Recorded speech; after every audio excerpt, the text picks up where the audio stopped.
From National RV Detroit, and I'll be showing you through your new Forest River Salem model 27 RKS. Okay, we'll start on the door side at the rear. You've got an outside kitchenette here. On the top you have a dorm style refrigerator. Works on 110 AC. As soon as you plug in your trailer, it turns on. There's no switch for it, so it'll turn on automatically when you plug in. This inside here is a sprayer with a quick connect on it that's used right here in the spray port. Okay? Let me move this, turn this in and out for you so you can see it. This slides in and out. It's your griddle, right? Now the griddle has to be connected to the LP. So they give you this hose right here, and this end, for example, is a quick connect. You pull this back and it snaps on to there. Okay, the other end comes down here and will connect to this quick connect down here on the trailer, and this draws from your LP tank. This turns it off and on, and you'll use this to attach the line. Okay, all right. Excuse me. You can also buy a grill for this. Just make sure you get a low pressure grill that's designed to use with a travel trailer. That's the important thing, because a regular grill like you use at home will not work. The pressure's too high, so you have to have a low pressure grill. This is a typical stabilizer jack. You have one on each corner. It takes a 3/4 inch socket, which you get. You can put it on your electric drill and move them up and down. It's just a stabilizer. You don't lift the trailer with it, you just take the shake out of it. This yellow thing here is a strong arm. This comes standard with this trailer. The thing to remember about this is to tighten it and loosen it, as you use this T-handle here. You should always keep it loose when you're moving it up and down. The only time you'll tighten it is when you extend the jacks and you get them set, and then you'll tighten the T-handle so it'll take the forward and backward movement out of it, right? Otherwise you're going to loosen it up when you're coming up and down with the stabilizer. Okay, there's one on each corner. Let me get up here. Sorry about my camera work. Okay, you've got a power awning with an LED light strip. This is the output for your furnace, the vent. You got outside speakers, power to hook up a coffee pot or whatever you want outside. And this is part of the plumbing system. This is the fill for your fresh water tank. You've got an onboard water tank. The reason you would use that is if you're at a state park, for example, an older state park that has plumbing, does not have plumbing on the campsite, but it has plumbing at a fill station when you first go through the gate. So you can pull up to the fill station, you'll fill up your trailer tank, and then you'll go to your campsite, you'll turn on the pump that's inside the trailer. I'll show you that in a little while. And it'll pressurize just like regular water. So when you're out in the middle of nowhere or at a campground without city water hookups, you can always use this and still have water. Everything will work. The shower, the sinks, everything. Okay? Your steps fold up into the trailer. Okay. This, just so you know, is, let's see if we can get so you can see it. That is just a port to plug in a solar battery charger. If you chose to purchase one, you can just plug it right in there and it'll charge your battery. Okay. I mentioned on the stabilizer jacks you can put this attachment on your drill. It's right here. It's just a 3/4 inch hex, a 3/4 inch socket with a connection there. Okay. This crank will go into, it's in case your power tongue jack fails. You can, there's a cap on top of the tongue jack, which I'll show you in a minute. You could put that crank right on there and crank it manually if you had to. This device here, it has to do with the awning. If the awning fails, that's something you'll have to read about in your manuals. It's just so you can fully understand it, but it'll help you get out of trouble if it ever was to fail. They're very reliable, but it is a machine, so sometimes they fail. This is a reducer to reduce our 30 amp cord down to a 15 amp so you can plug it in at home. Just remember, if you plug it in at home, the trailer, you cannot run the air conditioner. Everything else will work just fine, but the air conditioner draws too many amps to use your household current. It'll eventually blow a circuit breaker, so you got to remember not to use the air conditioning using a 15 amp service. It takes 30 amps to run the air conditioner. You have two 30-pound LP tanks, the power tongue jack I told you about. This is where you would put the crank if you had to crank it manually. Hopefully you can see that. I'm trying to operate the camera here. You got a deep cycle marine battery. This is the regulator here for the LP gas. It's an automatic changeover regulator, so the door side tank is going to draw down first, then it's going to go to the off door side tank when this one is empty. It switches automatically. So once you're hearing gas coming out of the off door side tank, you know it's time to fill the other one. This is not a selector, this is just a gauge. You point the indicator, which is right here at the tank you want to check. You can see it's green, it means there's gas in there. If it turns red, the tank's empty. Okay? To shut your deep cycle marine battery off, you've got a kill switch right here. Now the reason you would use that kill switch is because the LP gas and carbon monoxide detectors are hardwired to the battery, so even if you shut all the lights off in the trailer, it's still going to draw power from the battery. So when you put it into storage, you can shut the battery off. Otherwise, you always leave it on. The only time you'll shut that off is when it's in storage. Okay? Let's walk towards the back here. I told you about the demand tank for water. The most common way to get water is the city water connection. So you'll just put the hose right on there, turn on the water, and your whole trailer's pressurized, ready to go. 9 times out of 10, this is what you'll be using, but you do have the onboard water system just in case you don't have plumbing on the campsite. Okay. These are your dump valves here for your dump station. You can see this large valve here with the black handle, obviously the black tank valve. The black tank is toilet water and waste. You have two gray tanks. One of them is the one that holds the water for the kitchen sink. Is called a galley tank, but it's still a gray tank. You see the gray handles on them. This is closed here, right? So that's the normal position. They'll be closed. What you do is you hook your hose up onto here. You put the other end in the dump station. Then you're going to pull your black valve first. After that, you'll pull the two gray valves. The reason you do that because the gray water is dirty water, but it's a lot cleaner than the black water is. So it just helps to clean out your hose. Then you're going to come over to here, and this is a black tank flush here. It's right next to the city water fill.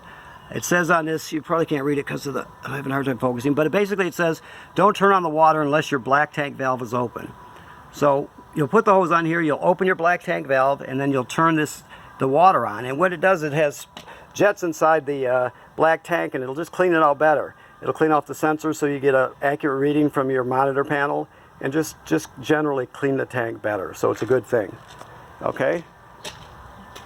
I'm moving back. We're going to pass the slide out, which is in right now.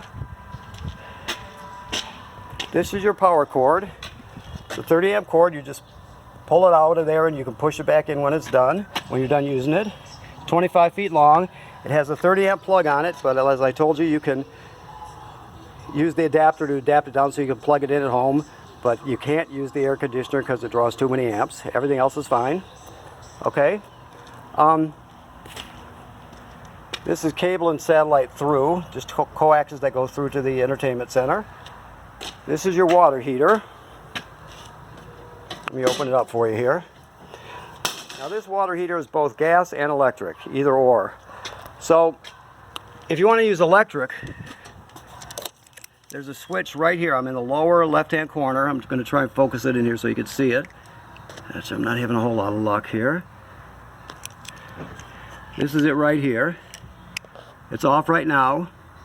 There's no water in this tank right now, so you just remember, you always want to make sure there's water in your tank before you turn it on. Okay, so that switch would turn on this heating element, which is behind this cover here. So that's the electric heating element, and that's what you're going to use mostly because you're paying for the campground electricity. So you just plug it in. You're not going to be using your gas on it. You can save your gas for cooking and heat if you need it. But that's where the element switch is, right there. The gas switch is inside the trailer, which I'll show you when we get there. This is the drain plug. You pull it out there. There's an anode rod on the back. So it's really long, but it's the drain plug. Just remember, never take the drain plug out unless you've pulled up on this, let me switch hands here, pulled up on this valve right here, if I can get it to focus, and let the pressure out. You just pull this handle out. If you don't, water in the anode rod's going to come flying out, plus a couple gallons of water right behind it. So you want to always let the pressure out first, okay? All right. This is the vent for your range hood. So this has a baffle inside. I don't know if you can see it, but it flaps. You want it open and flapping freely if you're going to be using this with the range hood. If not, you're just going to push it up like this and close it, okay? Because you don't leave it open when you're going down the road or even at the campsite. Just only have it open when you're using the range hood, okay? This little housing here is for a backup camera. I know you can't see it because of the sun, but this trailer is pre-wired for a backup camera. This is a Furrion camera. If you purchase one, we sell them. You can purchase elsewhere, but you have to remember to get the right one that fits into this housing. And it's pre-wired, so when you turn your running lights on, it'll activate the camera. Okay, one more thing. With every travel trailer, you have to inspect the roof. So you're going to get a ladder. You're going to go up there 3 times a summer, basically. In the springtime, late spring or whenever you're de-winterizing, you're going to go up there and look around, look at all the seals, make sure they're good and tight, no separation starting. You're just inspecting it. Sometime, some year, you're going to see that it's going to need some maintenance, so you've got to take it in and get some maintenance done on it. It's very important you inspect it. You'll also inspect it in the fall when you winterize it, and then in the summer, in the middle of the summer, you go up there too. So 3 times you'll inspect it, just in case, because you want to keep water out of the trailer. All trailers need to be inspected. This one's no different. And if you do inspect it and have it maintenance on it, then you're never ever going to have a water issue. It's that simple. So you want to always do that. Odds are when you inspect it, you're not going to have to do anything for years, but you just want to inspect it to make sure. Okay, so here we are in the trailer. This is the control panel. Okay, we'll put the slide out first. So here we have slide out, out, right there. When I do that, it starts moving out. This particular slide out is made by Lippert, and it goes out above the floor and then it drops into place. You always want to make sure that there's no cabinet doors open or anything that it's going to catch on. So it'll ratchet when it's already all the way out, and then you take your finger off the button. Just like that. It does the same thing coming in. That just keeps it from overextending or over retracting. Okay. You have a power awning here, right next to it. So you push that, like so. The awning will start going out. You put the awning out until you can see the awning tube. I'll show you that. Keep in mind, you never want to leave this awning out unattended when you're not at the trailer. Here we go, right here. There's the awning tube right there. So that's out all the way. You never want to leave this open when you're not at the trailer, so just bring it in. Wind can come up quick and cause a lot of damage really quick, so you just only bring it out when you're sitting there and you're going to use it. That's the key. Never go to the beach or hiking assuming that the weather is going to stay calm, because you can, like I said, it just takes one huge gust of wind and you got an insurance claim. So you always want to bring it in. All right, this is their thermostat. Let me see where the light is here. Hold on. The lights have buttons in the middle, like so. There is also a master switch here, but that only operates the one over that runs along the perimeter of the slide out. Okay. All right. So the light switches I told you about. I told you there's an onboard water pump. That's here, right here. That's only if you have water in the tank. Or if you're winterizing. You'll have to educate yourself a bit on winterizing. to turn the water heater on gas is this one right here. You don't want to light it unless there's water in it. You can monitor your tanks. This one's the battery. You can see it's completely charged. This one here is the fresh water tank. You can see it's empty. It'll graduate up in 1/3 increments till it's full. The black tank is empty. It'll graduate up. Once you get to 2/3, you're going to have to start thinking about dumping it. Then the gray tank, which is, in this case, this gray tank is the bathroom, shower, and sink. And then the galley tank, which is another gray tank, that is actually the kitchen sink over here. Okay, they're all empty. All right. Your thermostat, you just hit it once to light it up. To turn on the gas, you're going to go through the fan. The fan is just the air conditioner running without the compressor. Then you go to the air conditioner. You always want to run it on automatic. I'll show you that. There's a delay time. And there it just came on. Okay. Then you can go one more time to heat. So there'll be a lag time. The air conditioner will run for a minute. It'll shut off like it just did. Then the furnace just came on. It lights automatically. So to turn it off, you're just going to light it up with one push and then push it again to off. As soon as you do that, the flame will go out on the furnace, but it'll still run for another minute or two to purge itself. But the gas is off as soon as you push that. Okay. While we're standing here, I think we'll go into the bathroom. The shower works like any other shower. Sink works like any other sink. Now this GFCI, all the plugs will be wired through this one. So if you're using a plug outside and it pops, you're going to reset it right here. Okay. The toilet is, let me get back a little bit so you can see it. There's a foot pedal here to flush it. So you push it down and this trap opens.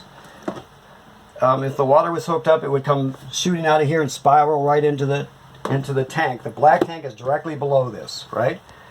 So you can't use this toilet dry. There's always got to be water in it. So the first time you use it, when you get to the campground, let's say you just pulled in, you hooked up your power, you hooked up your water, your city water. So you'll come in here, your tank is empty. You'll take some chemical and throw it in there, whichever chemical you use, whether it's a powder or liquid or pre-measured packets or whatever you use. You put that in there, then you'll step on the pedal and you'll put a gallon or two of water in there. There's no way to tell exactly how much that is, but you'll get the idea. It can't be dry when you use it. So the first time you have to put water and chemical in it. Now if you were going to stay on the same campsite and you dumped it, you would have to come in here and repeat this procedure. Put some chemical in and a little bit of water. So you only do that when when it's dry. Once you started using it, it'll obviously add water as you go. So, and it already has chemical in the tank. Now, when you flush it, it'll only fill about up to here. So what you do is, I don't know if you can see this here, I'm in a tight quarters here, but you can just push the pedal down. There's a spot right here that it pushes down. You can't really see it right there. And the trap doesn't open. When you push it down this far and the trap doesn't open, the water will come out. It'll start to fill. So you can fill it as full as you choose to before you use it. But you have to do that each time to put the amount of water you want to use before you use it. So, okay. I think I explained that okay, hopefully. Let's go up to the bedroom here. There's not a whole lot. You know, you have windows. You have an escape window, which is basically, you're just going to pull this back. You can use this for regular ventilation like that, but if you have to make an emergency exit, you can just pull the screen out by pulling that tab, push that all the way through, and you can just roll out. It works for emergencies, plus it'll also work for bill collectors, for example. You can always, when they're knocking on the front door, you can always just roll out the back window, which is a really good feature. So, okay, that's closed. You have shades on all the windows. This one, I know we're very close, but this is the best I can do with what I've got to work with here. So you have a huge closet, which is rare for a trailer. Okay. You have a foot locker under the bed, so you can pull the bed up, and you see you've got totes here. It's like a foot locker, and then that's the pass-through storage there. You got gas struts on there to hold this up, see it stays up. Okay. All right. Okay, one more thing. right here there's a backer plate. Let me back up so you can see it here. There's video and power. This is the wall that's in between the two doors in the bedroom. Right in the middle there's a backer plate, meaning there's a substrate underneath that's either a piece of sheet metal or a thicker piece of wood, depending on the trailer. So you can mount a bracket right there if you want to put a TV in here to look at it when you're laying in bed. Okay. All right. So here we go. You have, let me find your remotes for you. Let me go over here to the drawer, which is probably where they're at.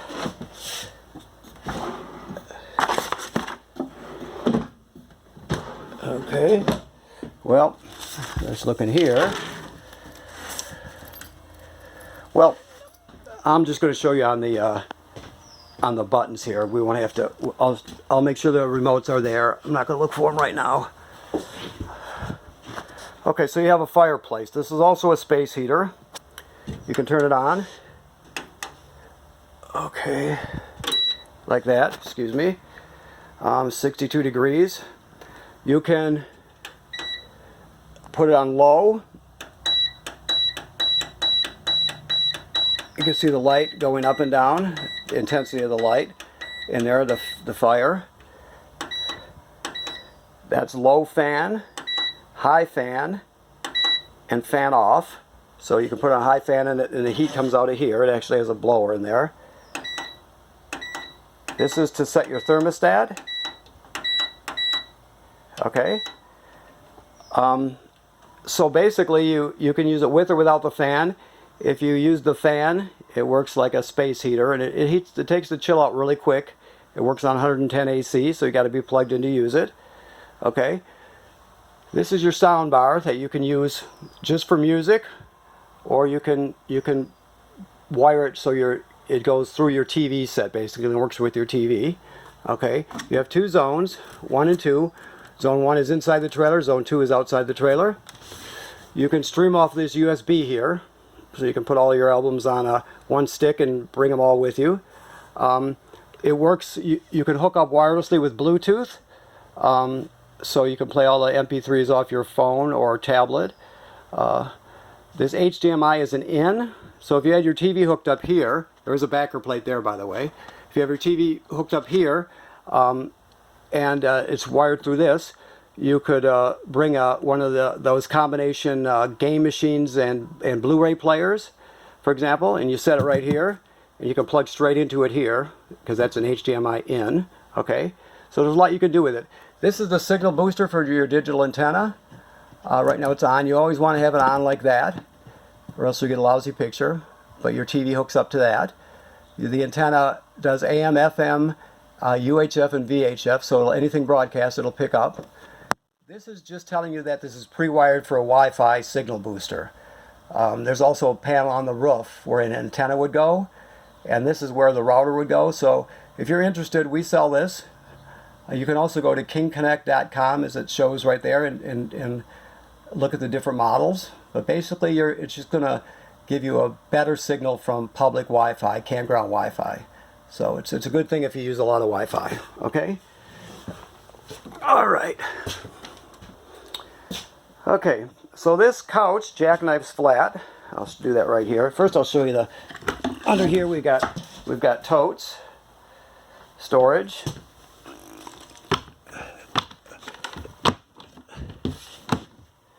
You can also jackknife this. I know I'm all over the place with the camera, I apologize. You're probably getting seasick at this point. But you can jackknife it flat to make a bed out of it. Okay.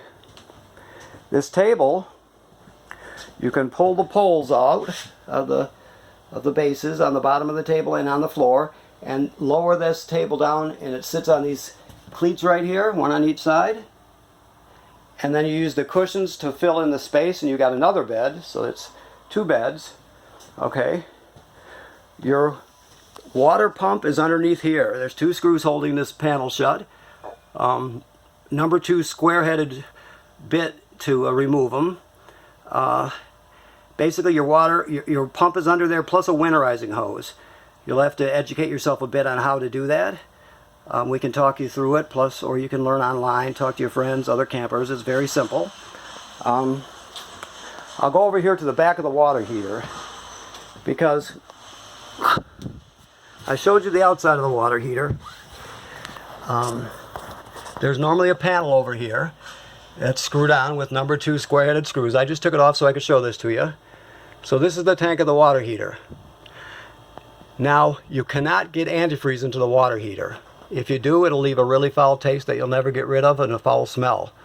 So before you pump any antifreeze into the system in the fall, you're going to bypass the water heater. Right now it's still in bypass mode. We're going to take care of that for you so it's not, I believe. If you want it dewinterized, we'll have to, I guess, talk to you first. Make sure you ask about that. But right now, let me switch hands here.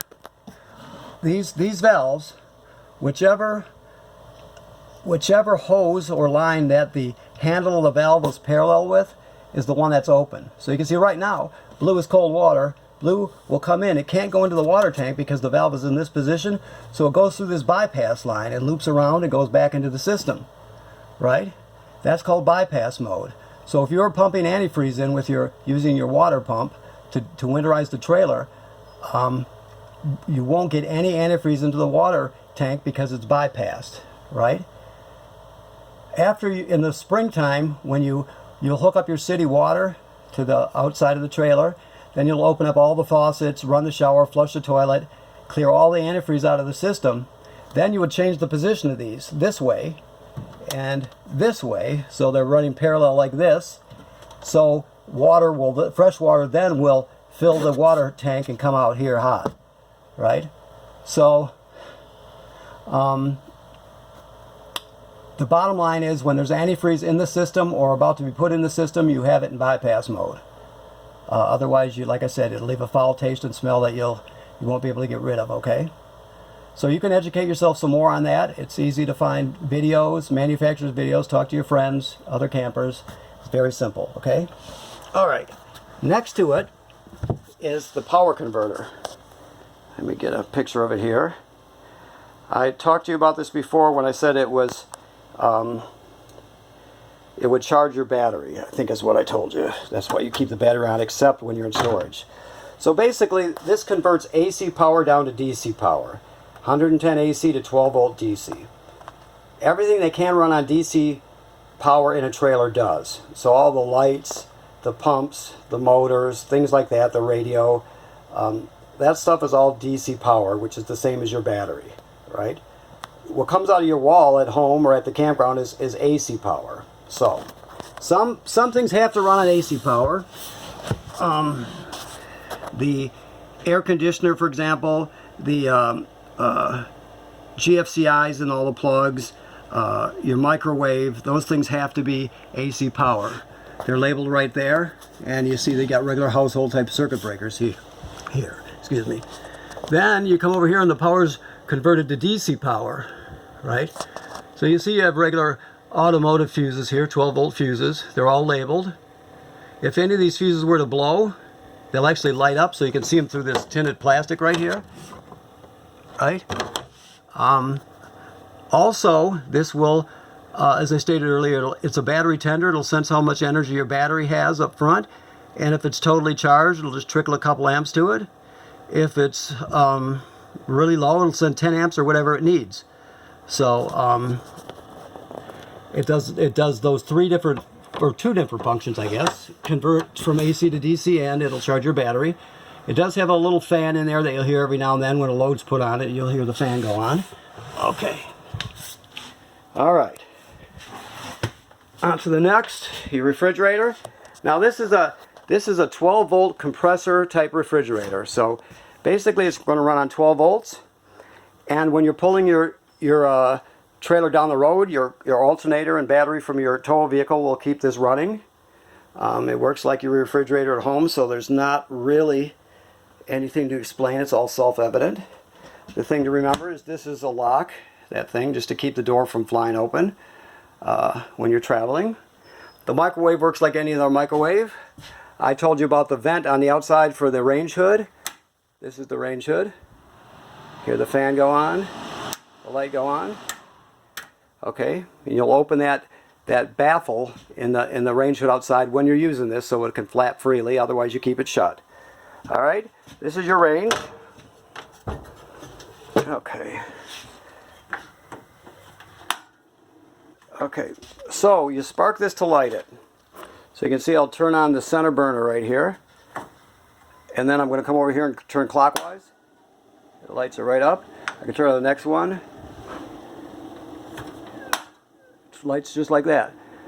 So that's all you do for that. Now to light, it also has a light, by the way. Okay, that's that button right there. But to light the oven, it's a little different. It's more like a water heater. Some still do work that way, some used to. Way back there is a pilot light. I think you can see it spark there. Yeah, see? When I turn the sparker clockwise, it'll spark down there also. So what you do is you come over here to the oven control. You go to the picture of the flame, which means pilot. You're going to depress it. It's very important. Then you're going to spark it. And you might have to spark it. If you haven't used the trailer in a while, you'll spark it. Then you can come up here and shut it off and turn it back on again. And it'll probably light the second time you do that, because it's a very small tube or line that the gas comes through, so sometimes it takes a while to get up there when you haven't used it for a while. You'll spark it, it'll light that pilot light. You hold it pressed down for 10 more seconds, 15 more seconds, whatever, till it heats up. Then you just go to operating temperature. It'll work like a regular oven, cycle on and off.